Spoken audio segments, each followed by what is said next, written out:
International Criminal Tribunal for the former Yugoslavia is now in session. L'audience du Tribunal Penal International pour l'ex-Yougoslavie est ouverte. Please be seated.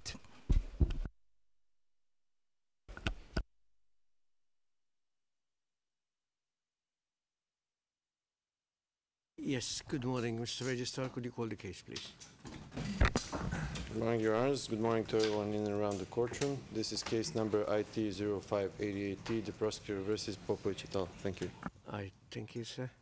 For the record, all the accused are here. Representation is as yesterday, minus Mr. Haynes for the Pandurovic team. Will he be coming later on? Perhaps, Your Honor, I don't know. Okay, thank you. But nothing serious, in other words, no problems. No, he's fit and well. Okay, thank you.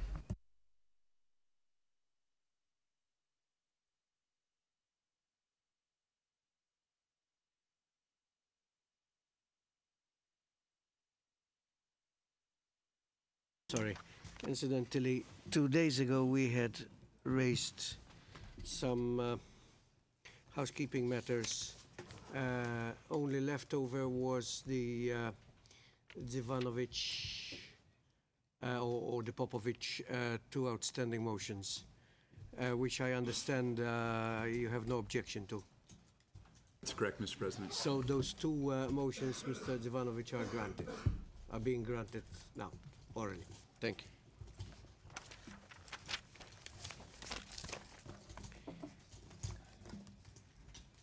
Mr. Gosnell, good morning to you. Good morning, Mr. President. Good morning, Your Honors. Yesterday I discussed at some length the uncertainties hanging over the sequence of events at Kravitsa Warehouse on the afternoon and evening of 13 July. I now turn to address you more briefly on the uncertainties as to who was there during that time period, and in particular, the prosecution's allegation that some of Borovchenen's subordinates were A, there, and B, taking part in the killings.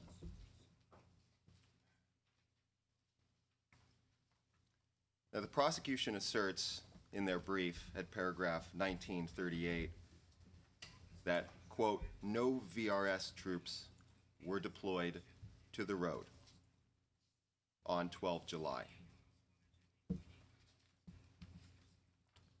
And then at paragraph 1950 of their brief, they say, the evidence in the case establishes that Borovchenen's MUP forces were present and in control of the Bratunats-Konjević-Polje Road from Kravitsa village to Hrnčići on 12 July, and then during all of 13 July.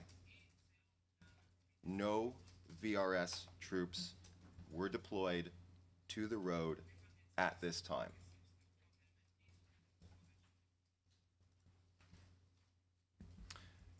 Now, the prosecution has no direct evidence substantiating that any of Borovchenen's men participated in either killing event. So the absence of other units in the area is a critical circumstantial indicator on which they rely to argue that the escorting between Sandici Meadow and Kravitsa Warehouse, and then the guarding at the warehouse, and then subsequently the killing of the prisoners at the warehouse must have been done by Borovchenen's men.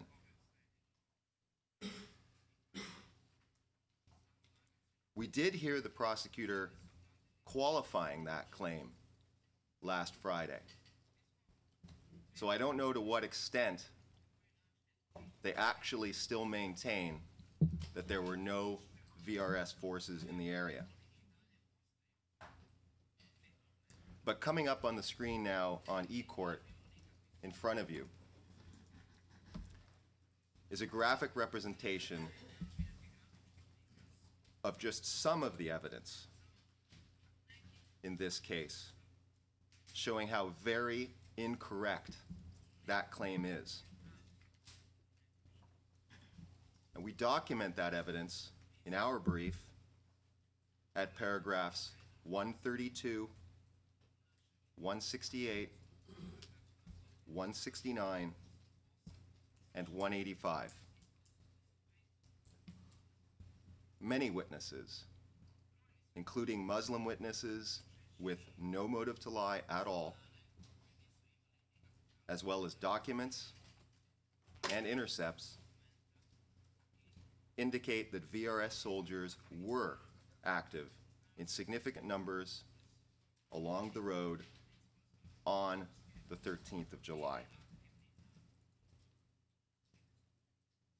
In fact,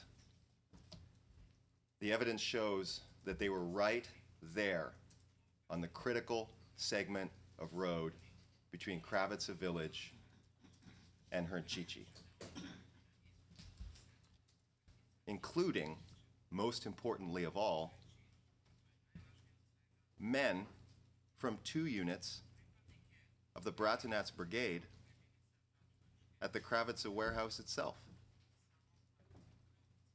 And it's not just one man, as the prosecution has said during its closing remarks, it's 8 men. Some of whom held command positions in their units. The inference that I think you can reasonably draw is that there were a lot more than just 8 men from the Bratunec Brigade in the warehouse compound at that time.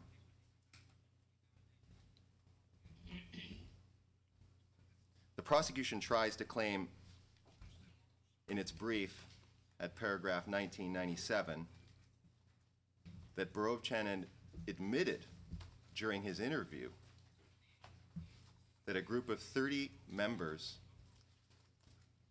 of the 2nd Sekovici detachment were present at the warehouse when he arrived, when he passed by along the road.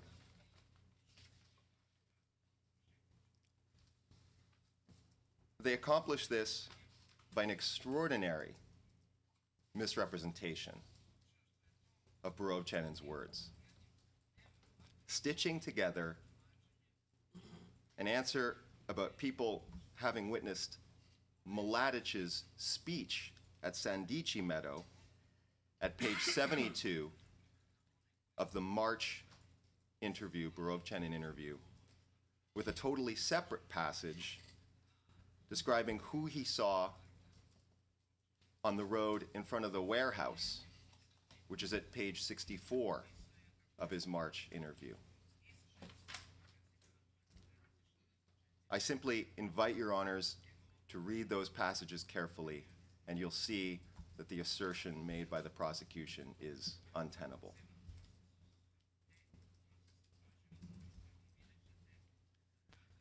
Now, I said there was no direct evidence of Borovchanin's men participating in the killings.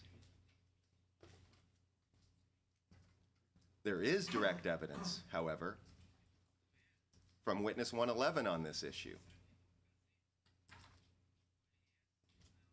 And 111 says that the men guarding him at the warehouse were not the same men as had been guarding him at the meadow. That's what he says in no uncertain terms. Now, your honors, we say a great deal more in our brief about these issues. And so I simply commend those sections to your attention.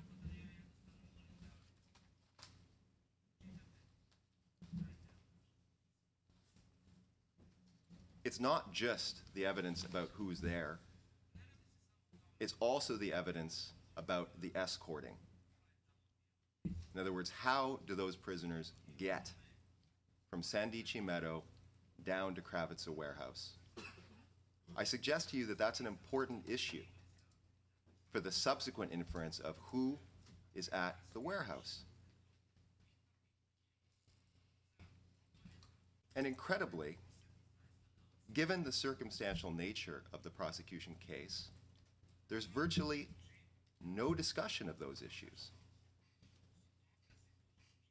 And I think that's an important deficiency in a case that's based on the assertion that Borovchanen's men simply must have been there.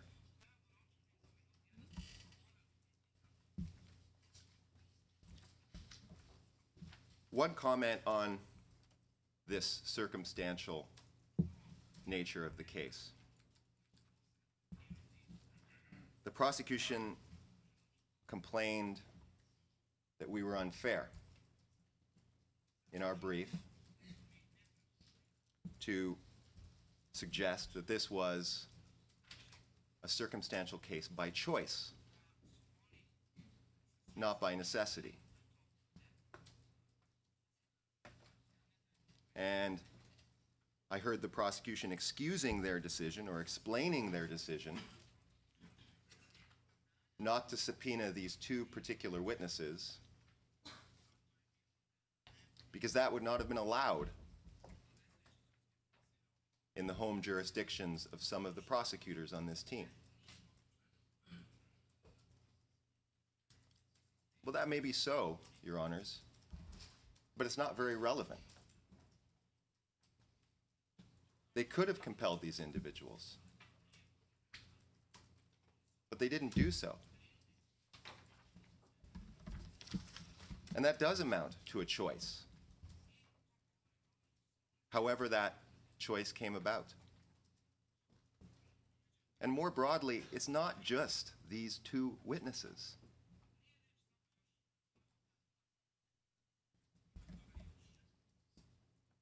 Now, Your Honors, let's assume, notwithstanding all of the very serious doubts about the sequence of events at Kravitsa Warehouse in relation to the timing of Borovchanen passing by. Let's say, notwithstanding all of those question marks and doubts that I say must be there in your minds,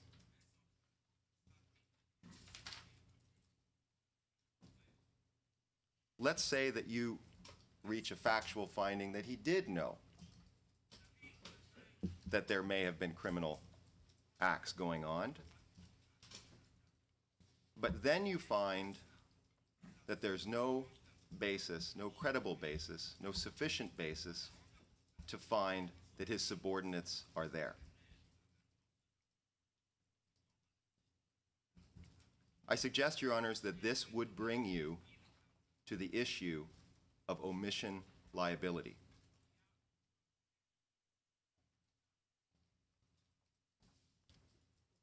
The prosecution is arguing in its brief that even if the perpetrators were not subordinates, that Borovchanen had a duty to enter the warehouse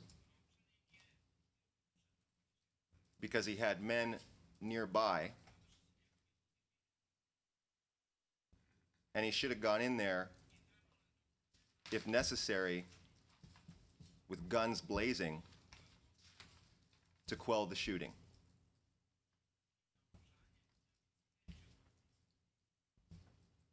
Now, we've addressed this argument at length, the legal foundations of this claim, from paragraphs 357 to 382 of our brief. The issue of omission liability for the actions of non-subordinates is a complicated legal issue. It's a critical and important legal issue. Despite all the confusions, one thing that is clear, whether you take the Blaskich standard or the Merksich standard is that a precondition of this form of liability is custody of the prisoners. It's an amazing omission from the prosecution case and brief that nowhere do they define custody. We do. We give you a definition of custody, and I can tell you that the facts don't come close to establishing that those men were in Borovchenen's custody. And on that point, again, I commend you to our brief.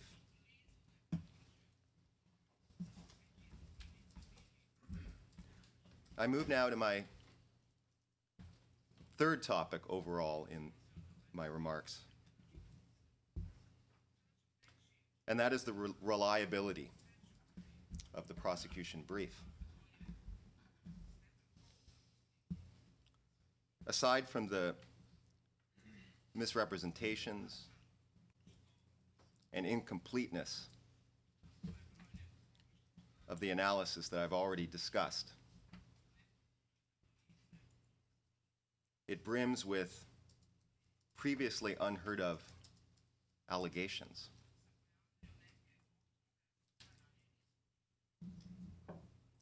There are far many to go through in detail, but I'm going to go through a few signal examples, and I'm going to add one example of what I say is a rather serious misstatement of evidence.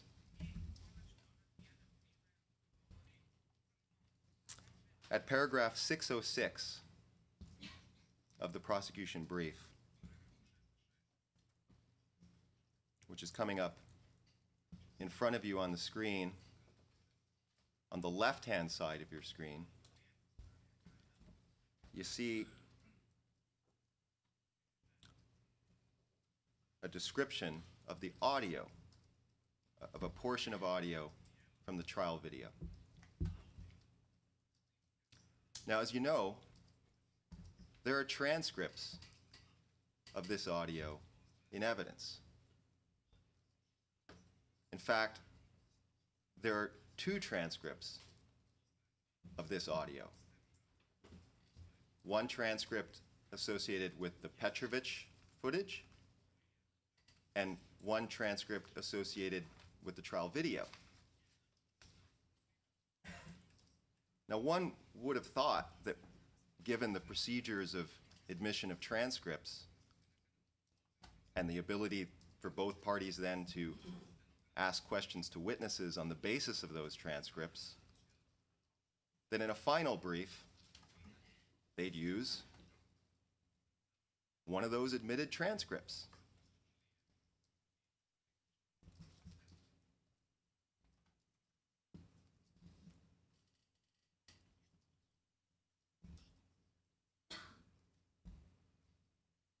Now, I don't have any problem, frankly, with the prosecution in a final brief interpreting the audio in their own way. And I'm not exactly sure why they've done what they've done in paragraph 606 of their brief. But what you see here is that they've made their own, they've given their own interpretations. And again, I don't mind that. But you'd think that this would warrant a mention, at least in the footnote, saying this is what we're doing.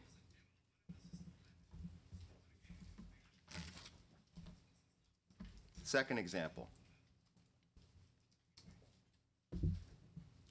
The prosecution tries to add 3 units to Mr. Borovchenen's command. The 2nd Deserters Company, and the 2nd and 5th Zvornik PJP companies. And this is at footnote 408 and paragraphs 1939 and 1944, amongst other references. Let's go to paragraph 18 of the indictment. It says, note, MOOP units acting under the command and control of Lubomir Borovchanin are explicitly identified as doing so in the paragraphs below.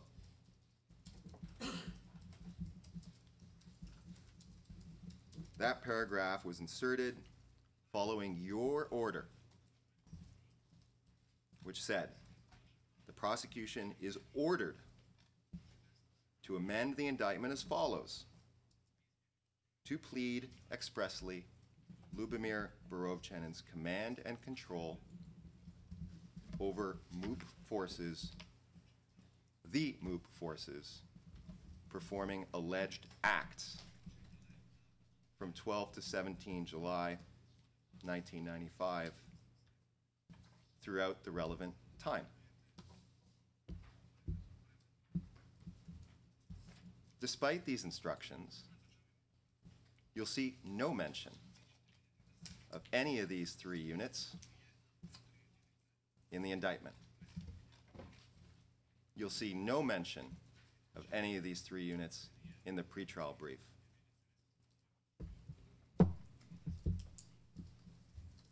And when you, Mr. President, asked the prosecutor on Friday to state whether the prosecution had or had not, during its case, made this allegation, you didn't get an answer. You got an argument about the merits. And that speaks volumes. Let me give you one example of the OTP's position about just one of these units while they were questioning their own expert.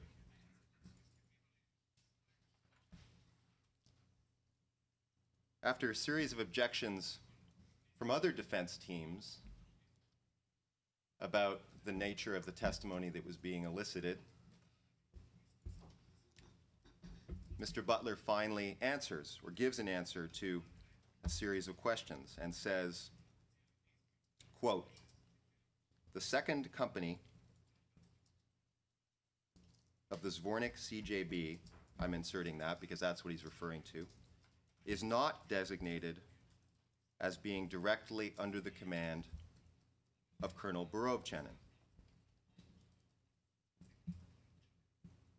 Then the prosecutor says, and this is at page 19832 of the transcript, "Thank you. Perhaps we could take a break, Your Honor. I mean, for me to have to go through that to get a piece of exculpatory information for Borovchanin is beyond me."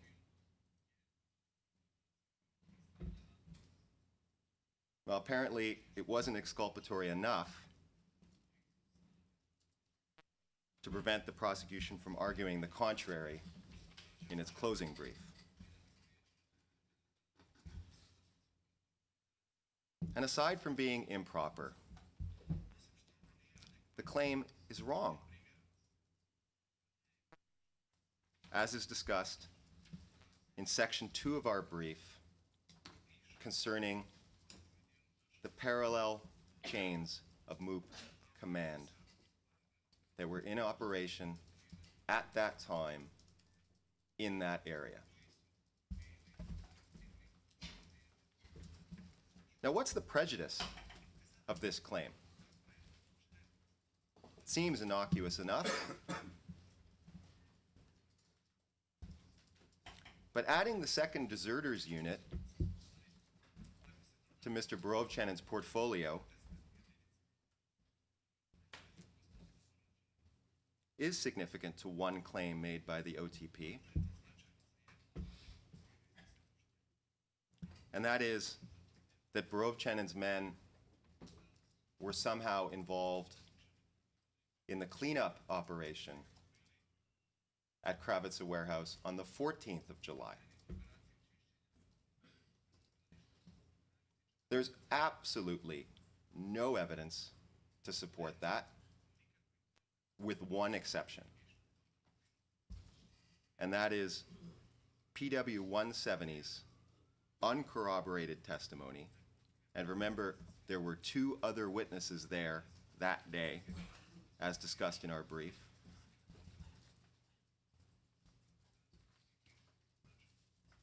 Your Honors, just to reassure you, what you're seeing on your screen is not being publicly broadcast. That I know. I think I settled that yesterday with the registrar and in agreement, of course, after consultation with my colleagues. So you don't have to worry about that. Thank you. Thank you. Thank you, Your Honor. PW 170's uncorroborated testimony that he saw what he refers to as Yahorinci.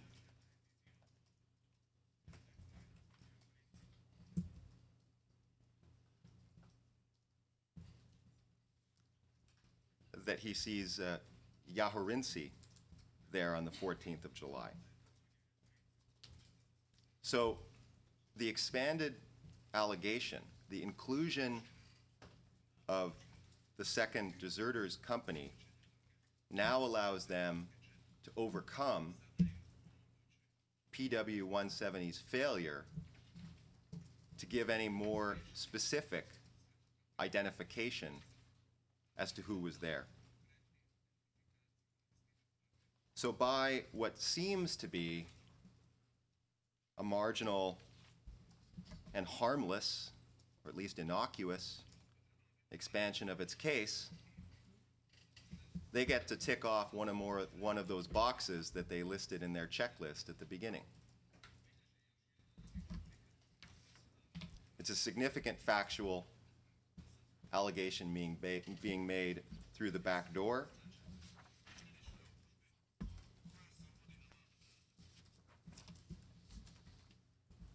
And Your Honors, if the prosecution wants to allege de facto command over these units, that's fine. But there are factual issues associated with such a claim. And that has to be established through evidence at trial. And we have to know that that's what they're claiming.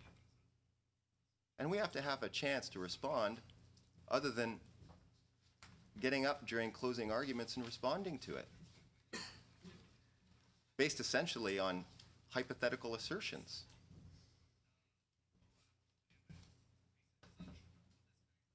And again, that's particularly true where we all know that there were two parallel chains of command in operation at that time in that place. Now, I suggest that there is a need to be on guard against the insidious prejudice of these kinds of claims. And incidentally, as to the issue of responsibility for burials on 14 July, we stand by everything that we say in paragraph 201 of our brief as to who was directing and performing that process. And it wasn't Borovchanin or his men.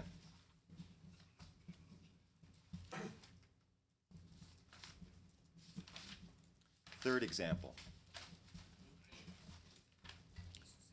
At paragraph 1865 of the prosecution brief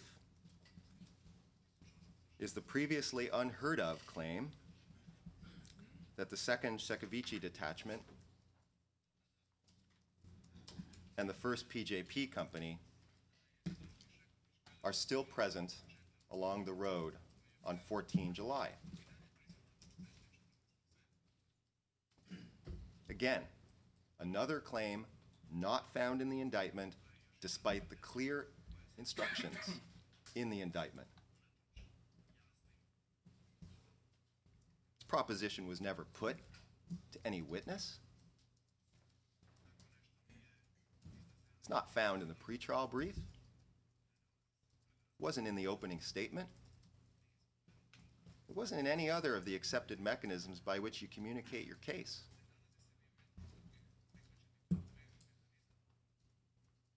And in any event, there isn't one whit of evidence to support it.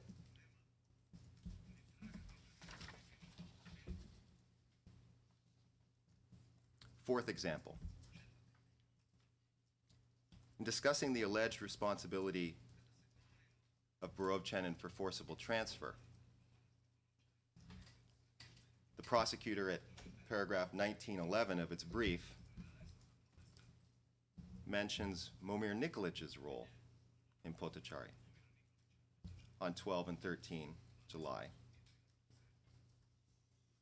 And this mention is only brief and passing. In other words, in the Borovchenin section of the brief, it's as if Momir Nikolić has no role whatsoever. When you flip to the Popović section of the brief, however, you find a very different story. At paragraph 2377, after a listing of the units that were present there, you see the assertion, quote, coordinating the action of the disparate Serb forces deployed in Potočari was necessary to carry out the planned operation. We entirely agree with that statement.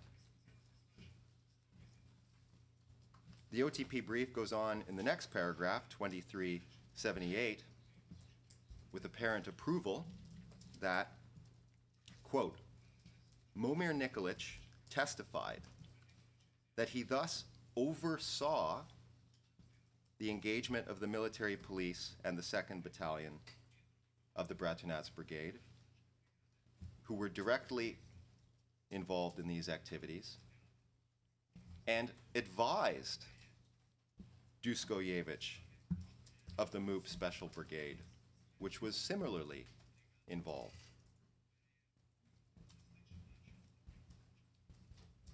Well, two observations here, Your Honors. First, how is it possible that Nikolić is overseeing 2 units engaged in this task, but only offering advice to the 3rd? There's no explanation given for this distinction. Nikolić was overseeing all units involved in the task. And it wasn't merely based on his position as the security officer of the Bratunac Brigade, but because he was told to do so and invested with the authority to do so by Mladić and Radislav Janković, both of whom were right there on the scene at the time. It's just that simple, and that is what is recognized at 2378. And we submit that there's no foundation for saying that he was on the one hand overseeing these 2 units, but merely giving advice to Duškojević on the other hand. I think the words of Lord Justice Ward of the English Court of Appeal are apposite here. Riding 2 horses at the same time is always difficult enough. Riding them when they are charging in opposite directions is an altogether remarkable feat.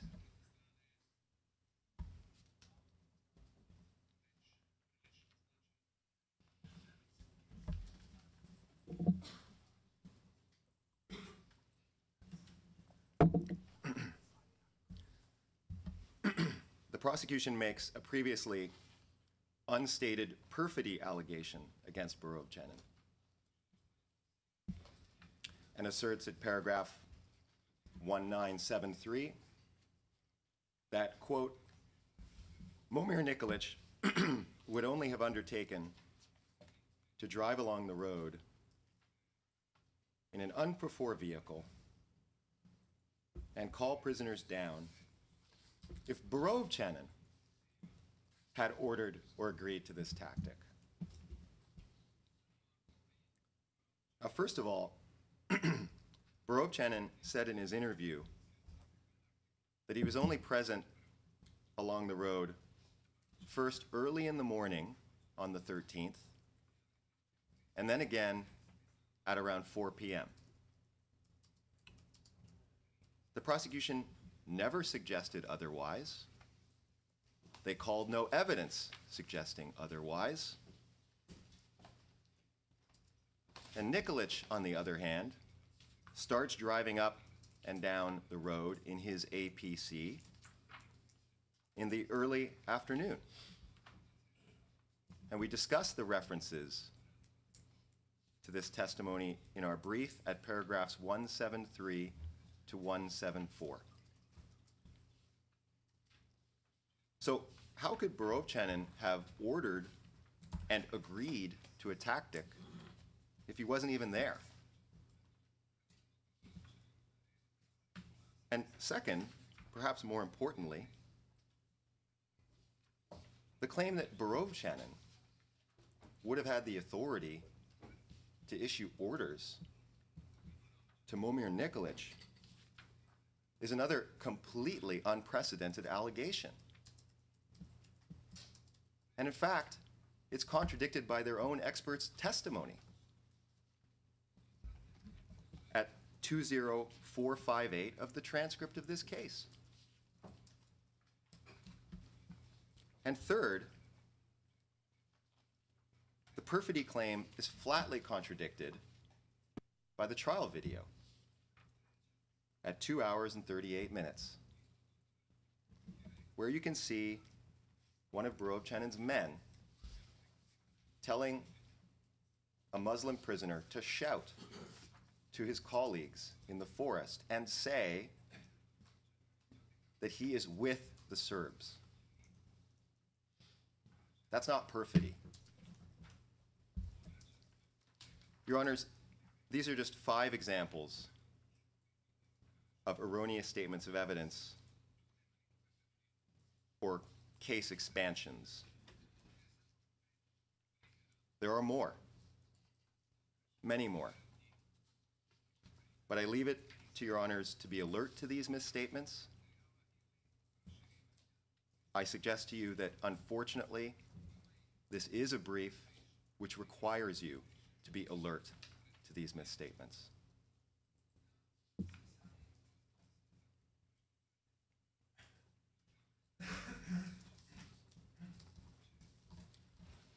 Now, 3 brief remarks about the credibility of Borov-Chenin's interview.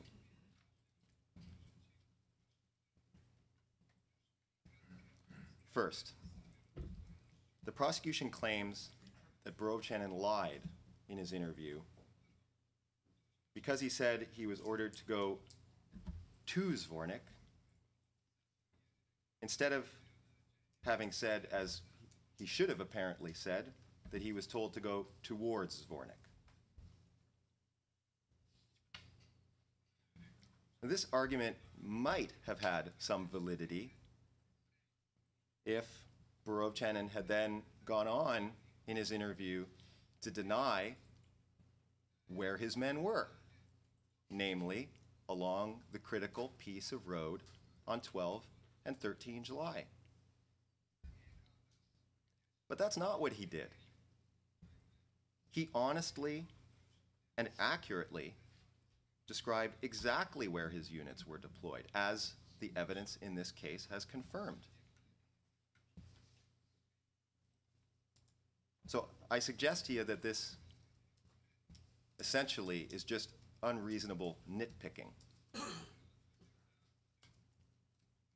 And in fact, we went back and checked the BCS transcript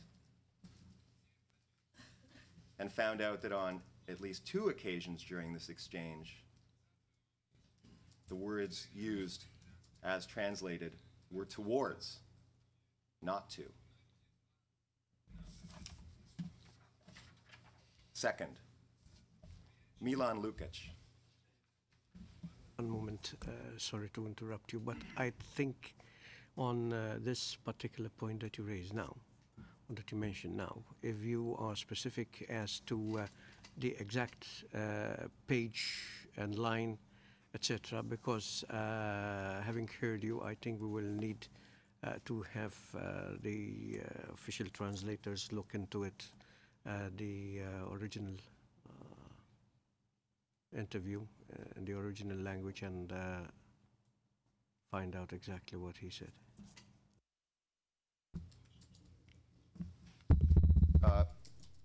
I believe I do have the correct reference. You pass it on later on to the to your colleague, other colleagues, and to the registrar. He will look after that. Certainly. Thank you, Your Honor. Second, Milan Lukic. The prosecution uses an intercept, and that's the only evidence in the case on this issue, showing that a bus containing some of Lukic's men had broken down on the way to Srebrenica. But that doesn't show, Your Honors, that Lukic himself wasn't there, or that at least some of his men showed up with him. And indeed, Your Honors, I suggest to you that evidence that there was at least one bus heading to Srebrenica actually suggests to you that Lukic was there and that he may have had other men with him. So this great example of Borovchenen's untruthfulness is baseless. Third, the prosecution argues that Borovchenen was inconsistent about his resubordination to the VRS. Borovchenen did reaffirm repeatedly that the consequence of Order 6495 was that he was resubordinated to the VRS. Now, it is true, Your Honors, that there is one passage where he denies that in the context of some questions relating to General Krstić. Now, there are 2 responses to this. First, it's not unreasonable to believe that an interviewee could make a mistake at the end of 3 days of fairly hostile questioning. You don't reasonably have to conclude that he is intending to mislead. And that certainly doesn't lead to the inference that he's trying to cover up some kind of criminal motive. And second, and related to this possibility of a mistake, and as you know from having read section 2 of our brief and having heard our expert, Professor Ristovojevic, the precise modalities of resubordination are not necessarily without subtlety. And I suggest simply to you that based on that complexity, the complexity of the legislation, and the complexity of the situation on the ground at that time, that what he was saying is what he might well have actually believed when he was answering those questions.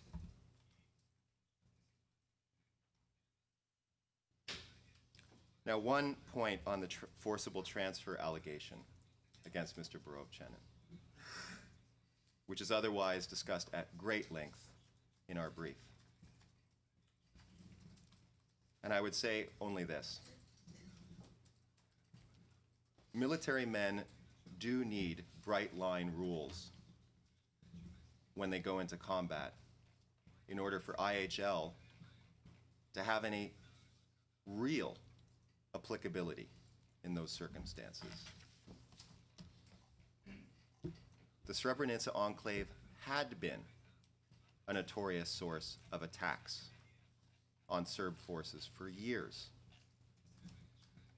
Those attacks were specifically designed, as the prosecution has admitted, to pull Serb forces away from other fronts. So when a commander who is 150, 200 kilometers away receives an order to come to that front and engage in combat with Muslim forces, he has to be able to rely on the good faith belief that the operation, that the intention, that the purpose of the operation is actually to combat those military forces. And that's why Article 32 of the ICC statute says that orders need only be disobeyed, that you only need to stand down, in the words of the prosecution, if those orders are manifestly unlawful. And the bottom line is that in those circumstances, engaging in the military campaign against the Srebrenica enclave was not manifestly unlawful.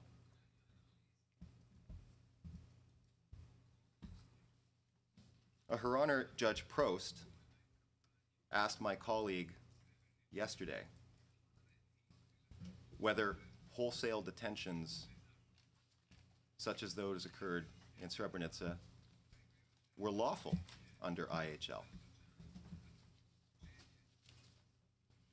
Now, Your Honors, I would direct you first and foremost to Section 7.3 of our brief, where we discuss in detail the applicable provisions and the state practice, more importantly, that supports this claim.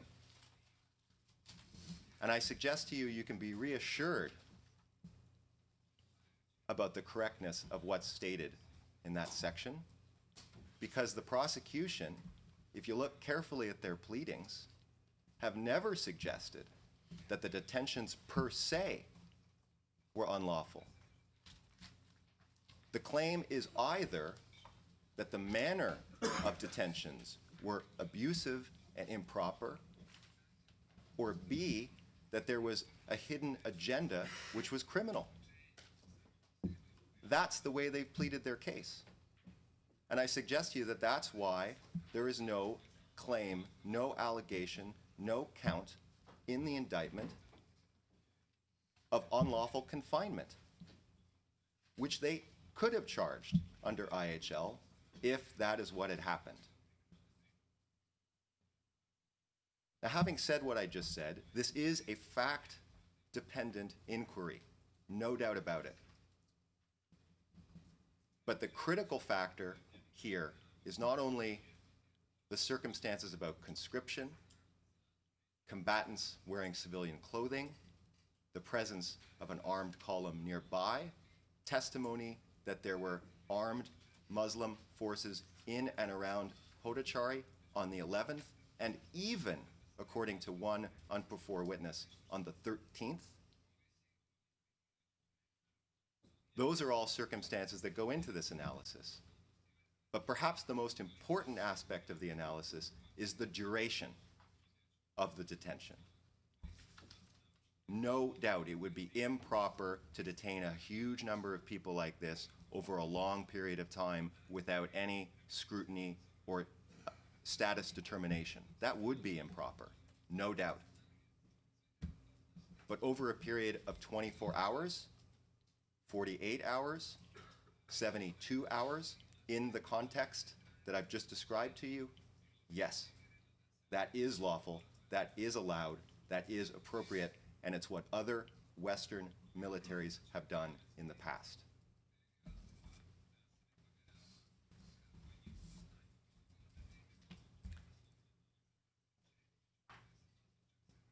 Your Honors, I come back in conclusion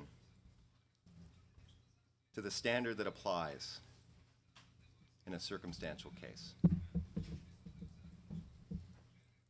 The prosecution must establish that their scenario is the only reasonable interpretation based on the fragments of evidence that they've presented to you. We have only to show you, or even suggest to you,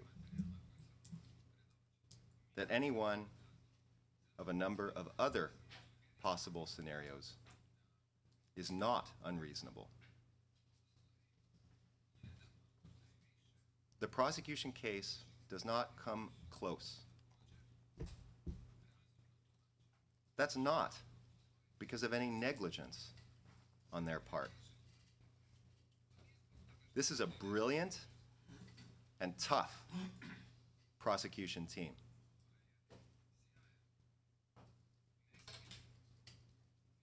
But their circumstantial case against Mr. Borovchanin is incoherent, inconsistent, and fundamentally untrustworthy.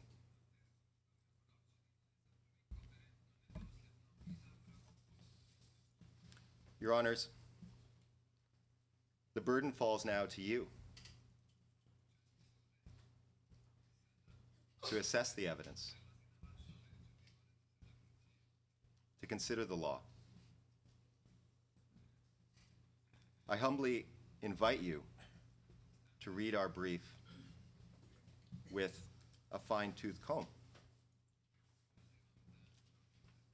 I suggest that when you evaluate the big picture and the smaller pictures and all the pictures in between, you'll see at the end of the day that the prosecution case is little more than speculation. Speculation that isn't even very plausible. They've not proven their case beyond a reasonable doubt. They've not proven that Borovchanin was involved in a mass murder plot. And they've not proven that he was involved in a forcible transfer operation.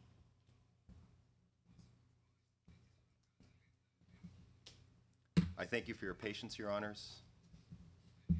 And if you have any questions, I'll do my best to answer them.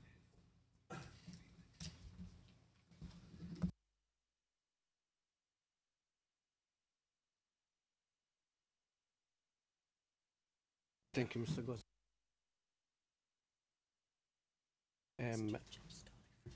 Judge Stolle. Yes, thank you. Clearly, what law is relevant and applicable depends on the facts, such as the trial chamber at the end of the day will establish these to be beyond a reasonable doubt. And clearly the defense has to state its position on the facts and the law under various alternatives, as indeed you have done, Mr. Gosnell. And perhaps even more so in cases where there may be a development as to which or possible relevant facts alleged by the prosecution. And I think I've been able to follow and understand your submissions. On one point, though, I would like to make sure that I have understood you well, and that is with reference to the final brief on page 190. You discuss forms of criminal responsibility alleged, and the first there is superior responsibility under Article 7.3. So that is the context of the paragraph I'm taking you to. On page 195, on top of that page, you have this. Immediately preceding this, you have developed the scenario of two clearly identified and separate shooting incidents. And then you go on in para 330 to state the situation does not change, even accepting the hypothesis that the killings were ongoing when Borovchanin passes along the road. No evidence shows that any of Borovchanin's subordinates were inside the warehouse compound at that moment, or has been previously discussed in detail, as has been previously discussed in detail. Borovchanin has no duty as a superior to make any inquiries into what was going on in the warehouse unless his men were present there.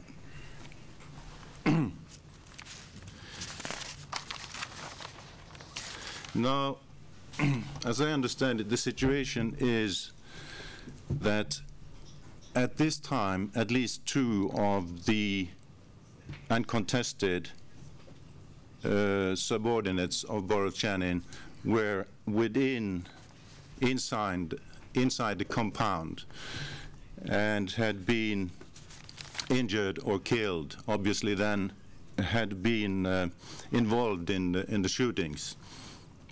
Now, if the evidence would be deemed to be that the killings were ongoing when Borovchanin was on the scene, can he then, in a situation like that, walk away without further inquiries into what was going on, not only outside the warehouse, but inside the warehouse? Further, on page 208, you discuss liability under Article 7.1, the commission by omission, or the Blaskic Commission, omission liability.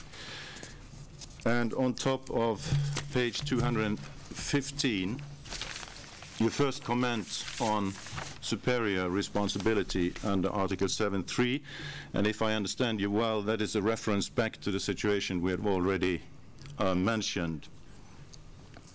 One exception to this rule with reference to the Blaskic Appeals Chamber decision, one exception is superior responsibility under Article 7.3. That, I understand, is a reference to the other situation.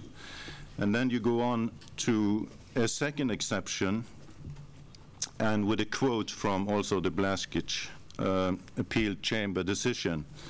And then we're into the responsibility or possible responsibility under Article 7.1.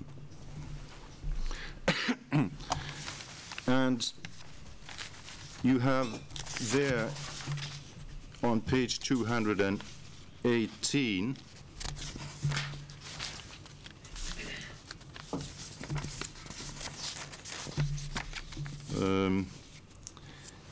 in paras 379 and 380, you mention, among other things, the factual basis for this alleged form of responsibility is lacking. And then you go on to say the first factual deficiency is that Borovchanin was not necessarily witnessing a crime as he passed by along the road.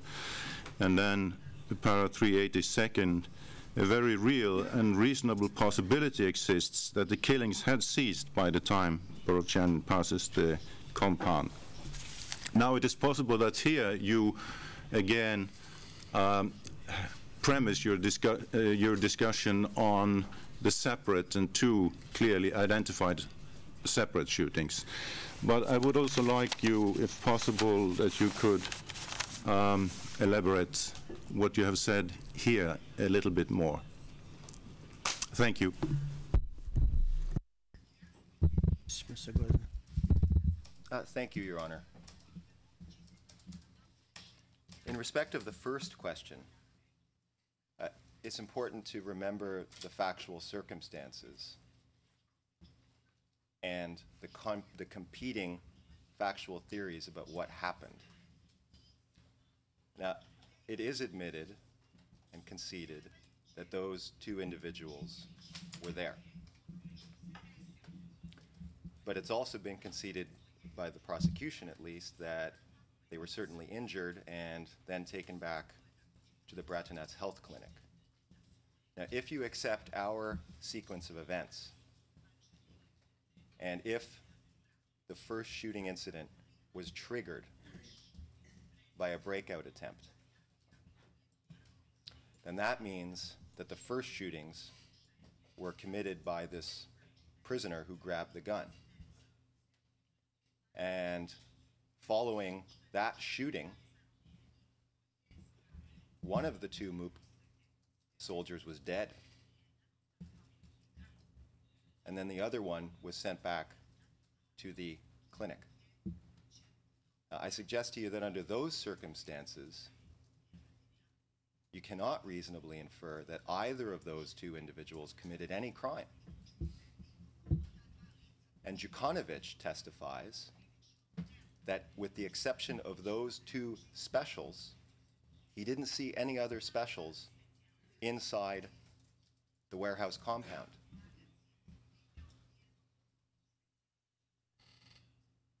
Now, if you accept, One moment, Mr. Gordon. Perhaps in explaining this, you could also explain one thing. Why would there be those two specials and no one else from the specials?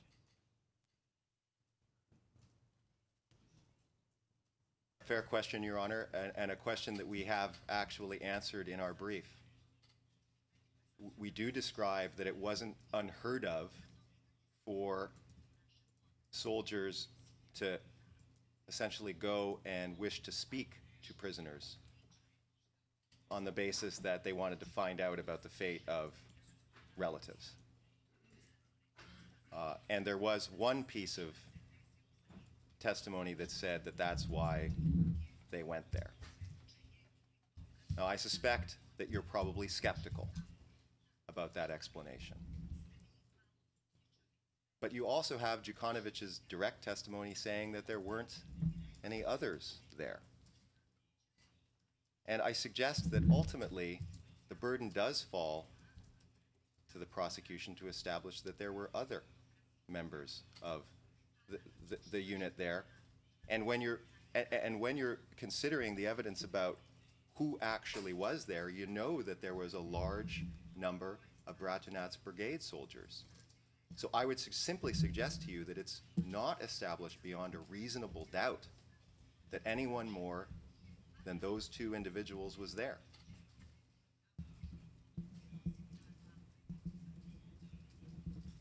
Now, coming back to the question. If you do accept that factual premise as unproven, not our factual premise having been proven, but their factual premises not having been proven that there were others there, and there are no other subordinates in the compound, then that means there is no 7-3 responsibility at all. And it doesn't matter whether Borovchanin goes back to Bratunats and is told there was a shooting event and there were non-subordinates participating in that shooting event. He doesn't have a duty under 7-3. There have to be subordinates to nourish the 7-3 responsibility. And in the absence of that 7-3 foundation, there simply is no obligation under 7.3 to investigate. So that is the foundation for our argument on that issue.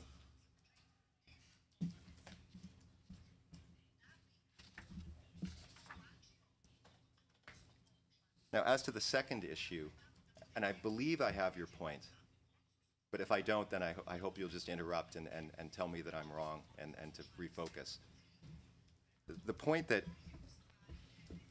I'm trying to make here is that if, in fact, this first shooting incident was a breakout attempt, and we don't know the precise contours of how far it went. In other words, are all the people who were killed, were they killed lawfully? Or did it go a little bit further? Did it go beyond the line of legal suppression of a breakout attempt? I think the point that I'm attempting to make here is that there is a reasonable possibility that all of the killings at that moment that he witnessed were lawful. Or I should, again, put it more properly, were not unlawful. Your Honors must make the determination that the prosecution has proven beyond a reasonable doubt that the killings were criminal. And the point that's being made here is that that's not necessarily a safe inference to draw, given what you know about all the facts and the alternative explanation for what might have happened.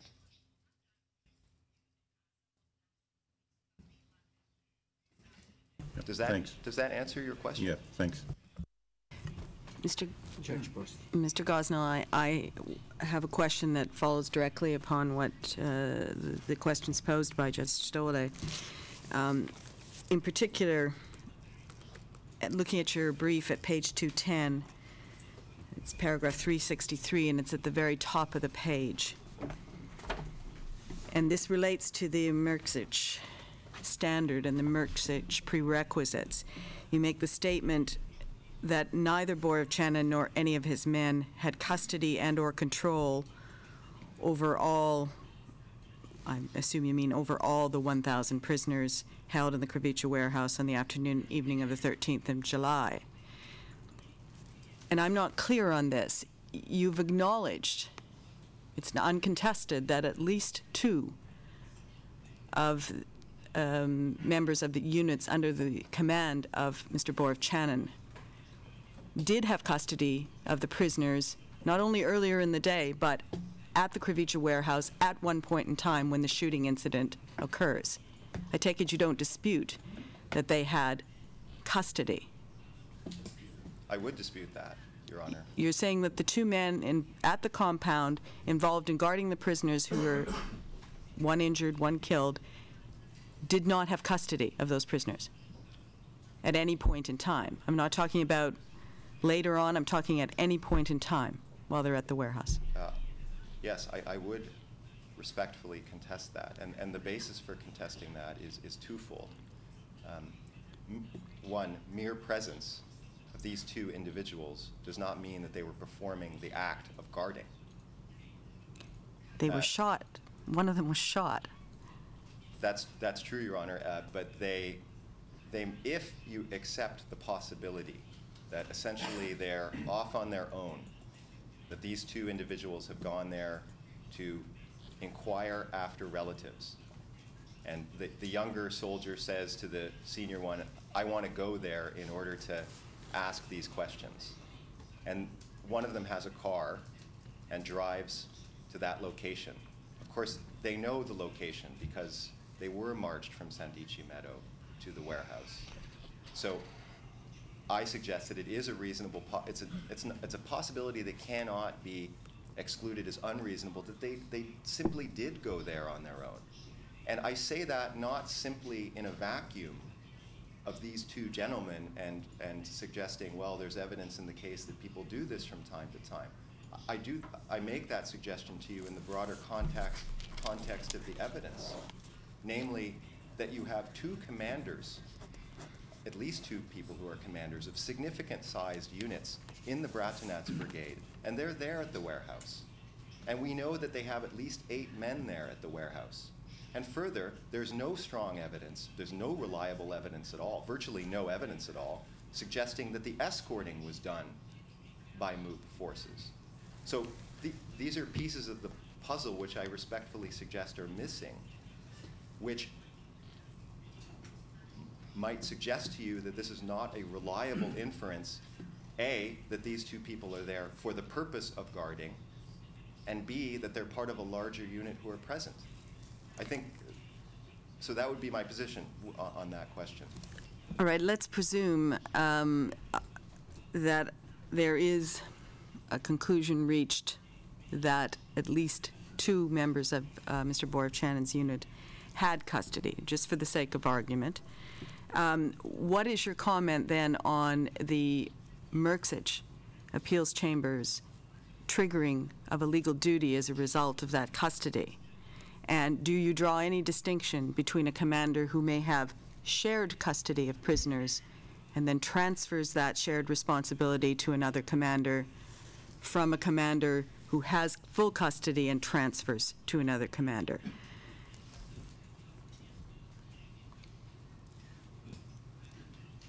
I would suggest to you that if and of course we're well aware of the facts in Merksich, and I know where you're coming from based upon the facts in Merksich, but let me just preface my answer to that with this.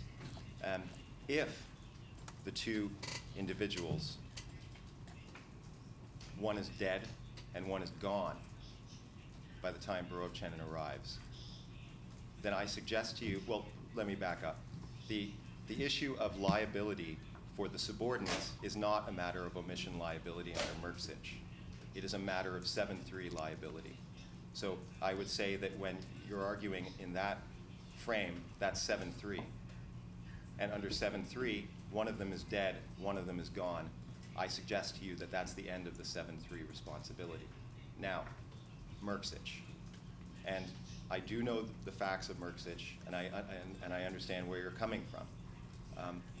First of all, we do have serious legal problems with Merksich, respectfully submitted.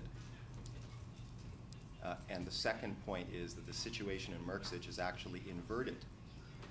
Remember that in Merksich, the person who was on trial there, and who was the basis of those findings, he was the security officer. He had, as I understand it, he had the statutory responsibility, which was supposed to be continuous. That was the baseline. That was the default position for custody. So he can't just say, well, I'm washing my hands of that custody, because it's fixed upon him. And in contrast, and I've quoted from Butler at least 5 times in our brief, and I apologize if it was repetitive, but that quotation from Butler is so critical to understand what happened here. Boroff-Channon is not the default position for custody. He's the provisional custodian at the line of combat. That doesn't mean that that it could have been otherwise. I'm suggesting to you that it's probative of what did happen, especially when you consider that the security organ, the chief of the military police, and his second in command were all present there, and you have evidence suggesting that Momir Nikolic was actually present at the warehouse at 5 o'clock, not to mention later. So just looking at Merksich and considering how Merksich applies to our case, I would suggest that the situation is reversed, and the notion of having to ensure that who you're passing prisoners off to is a good custodian, that should be presumed when you're handing off the prisoners to the security organ. And I take it, I understand your response, and I have your point. I take it, though, that there's no suggestion by your quote, you're not suggesting that custody necessitates total custody over all of the prisoners, because the way you framed it here, there seemed to be some suggestion that it must be over all of the prisoners. And I take it that's not your point. I've understood your point differently.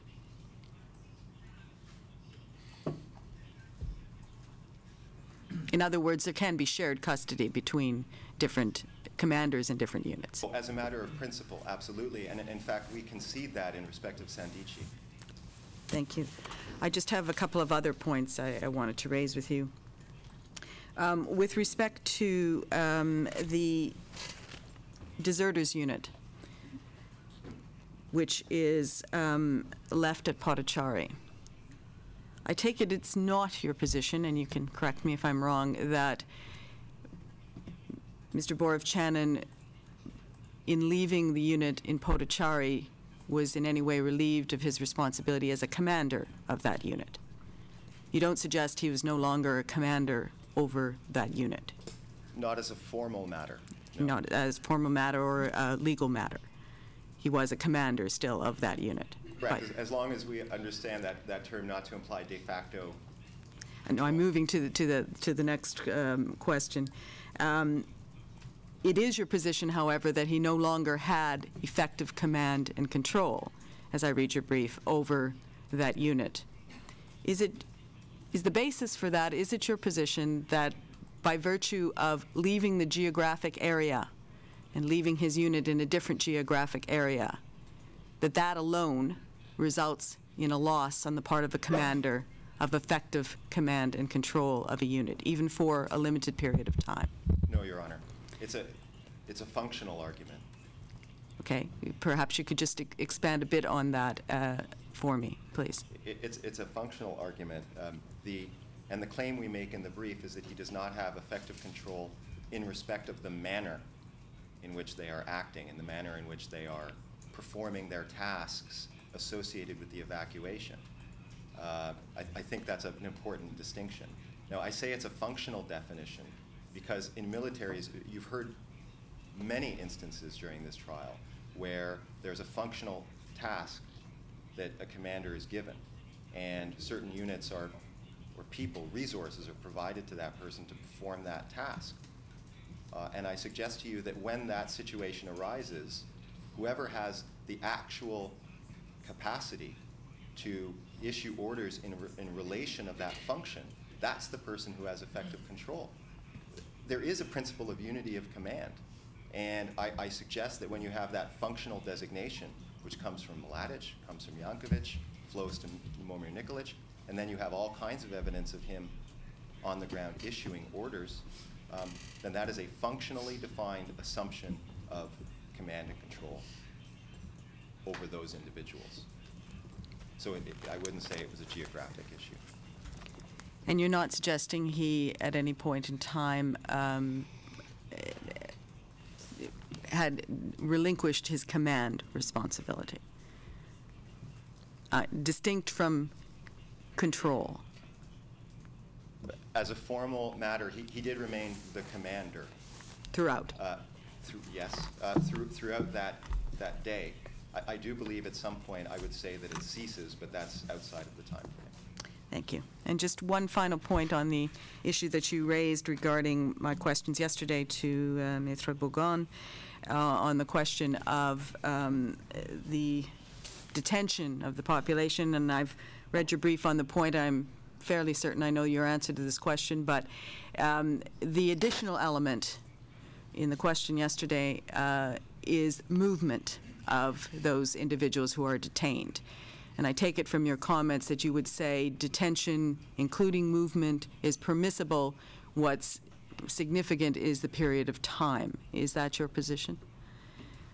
So that it is lawful to both detain and move the individuals? Your Honor, I wouldn't wish to take a position on the movement between Bratunac and Zbornik. That issue, I'm only making, because the movement that occurred on the 12th and 13th was between Popović and Bratunac, and I'd suggest that there's absolutely nothing improper in that. Okay, so confining it to that particular movement, you'd say that as part of the detention, that's perfectly lawful? I would say so, Your Honor. Your Honor. Thank you. Those are my questions.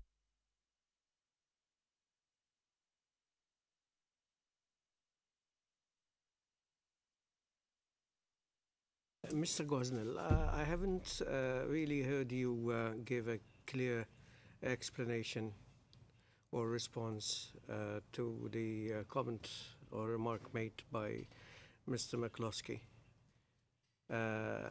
namely that had the alleged attempted escape really occurred, then that would have been one of the first things that your client would have mentioned when he was interviewed by the prosecution, but he never did. Well, 2 points on this. I would actually refer you back to the interview itself and see how my client responds and see the skepticism that you see in response from the questioner. See whether there were any additional questions, whether there was any opening for him to give an answer about that particular potential scenario.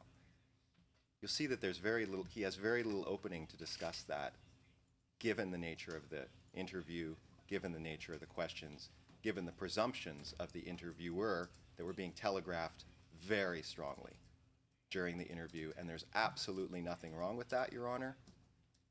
But that was the atmosphere of the interview. And the second point is, it presumes that my client in 2002 had full knowledge of exactly what happened. And I suggest to you that that's simply not a safe assumption.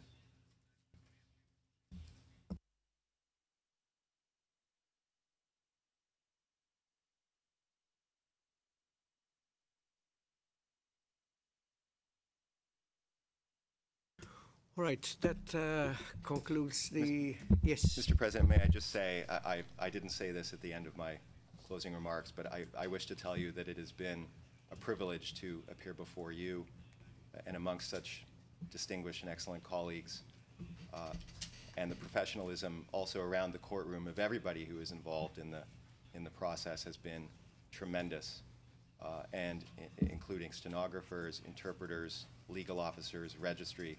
It has been a pleasure, and I wish to add just one note on behalf of my client, who particularly wishes to thank the courtesy and professionalism of the security staff who have been accompanying him for the duration of this trial. Thank you. I'm sure these words are appreciated. Ms. Favreau, I suppose you start after the break. We'll have the break straight now. So it's 25 minutes from now. Thank you. All rise for your evaluation.